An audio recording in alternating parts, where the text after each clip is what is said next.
देशना जी, स्वागत है हमारे चैनल एचडी न्यूज इंडिया पर आपका। जी। प्रचार लगभग कल 5 बजे के आसपास खत्म हो चुका है और कल वो 4 दिसंबर है जिस पर मतदान होना है। जी। तो आपने क्या क्या वादे किए थे और क्या आप लोगों से मतदाताओं से अपील करना चाहेंगे? धन्यवाद सुनील अभय जी आपके न्यूज चैनल का। मैंने कैंपेनिंग के समय कुछ वादे किए थे और कुछ जो वादे इन लोगों ने पूरे नहीं किए हैं, जो अभी सिटिंग है वो काम अधूरे पड़े हुए हैं, उनको मैं पूरा प्रयास करूंगा करने का।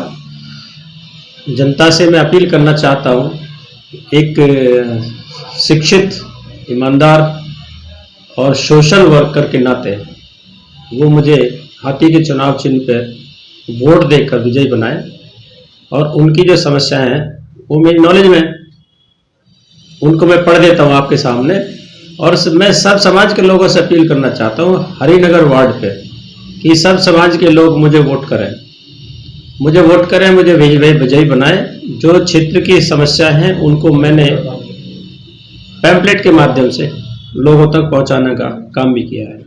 उनमें नालियों के रैंप उठाना सबसे बड़ी समस्या है, क्योंकि उसके कारण पानी की निकासी नहीं हो पाती है।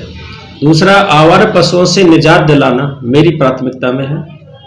बाजार में यानी कि सौरभ्यार मार्केट में, एक ही मार्केट हमारे वार्ड में, उसमें कहीं भी शौचालय नहीं है। मीठापुर चौक से लेकर जयपुर गुरुद्वारे तक लोग बड़े परेशान रहते हैं। तीसरा, एक नए बारात घर का एमसीडी का नया बारात घर बनवाना भी मेरी प्राथमिकता में है, क्योंकि कोई एमसीडी का बारात घर भी हमारे वार्ड में नहीं है। तीसरा, एक नई मंडी की जरूरत है। हमारे यहाँ पे एक मंडी है सिर्फ, लेकिन उसमें संख्या बहुत ज्यादा है लोगों की, आबादी के अनुसार एक नई मंडी की आवश्यकता है। और हमारे स्कूल में, हमारे इस वार्ड में सिर्फ एक एमसीडी का स्कूल है, जिसमें बच्चे इस कदर से हैं, जनसंख्या के आधार पर वो स्कूल छोटा पड़ रहा है। टीचर हाजिरी लगाते लगाते ही अपना समय पूरा कर लेते हैं वहां पे, क्योंकि सब बच्चे इतने ज्यादा हैं, टीचर भी क्या करें। और जो प्राथमिकता में है वो है मकानों में जो एमसीडी के द्वारा तोड़फोड़ की जाती है, उससे मैं निजात दिलाने का पूरा प्रयास करूंगा। गली मोहल्लों की साफ सफाई कराना और विधवा, वृद्धा एवं विकलांग नई पेंशन जो मैं एमसीडी के अंदर लाना चाहता हूं, उसको भी मैं भरपूर प्रयास करूंगा। और रेहड़ी पटरी वालों को बाजार में तय बाजारी के तहत एक लाइसेंस दिलवाने का मैं काम करूंगा, क्योंकि गरीब लोग रेहड़ी पटरी पर रह के अपना रोजगार कमाते हैं। चौक चौराहों पे जाम की बुरी स्थिति है, मैं उससे भी निजात दिलाने का काम करूंगा। नालियों का कूड़ा समय पर उठवाने का काम करूंगा, क्योंकि नालियों का कूड़ा समय से यहाँ उठता नहीं है, क्योंकि प्राइवेट ठेकेदार को एमसीडी में टेंडर दे रखा है, उसकी लेबर आती नहीं है समय से। नालियों में मच्छरों की दवाई छिड़कवाने का काम करूंगा, क्योंकि वर्तमान में जो पार्षद जो अभी रहे यहाँ पे, उन्होंने ये काम नहीं किया है। बीमारियां आप जानते हैं कि बहुत बड़ा विकलांग रूप ले चुकी है, और लिया भी पीछे। और चौथा, स्ट्रीट लाइट समय से ठीक कराने का काम करूंगा, जहां जरूरत होगी वहां बदलवाने का काम करूंगा। गली मोहल्ले में झाड़ू लगवाने का काम करूंगा। अभी तक जो है पार्षद जी ने भेदभाव बरताया, झाड़ू लगवाने में भी, कूड़ा उठाने में भी। मैं अपनी क्षेत्र की जनता से अपील करना चाहता हूं कि मेरी नजर में सभी जाति धर्म के लोग समान होंगे। मैं उनसे अपील करना चाहता हूं कि इन समस्याओं को आपको निजात दिलाने का मैं काम करूंगा।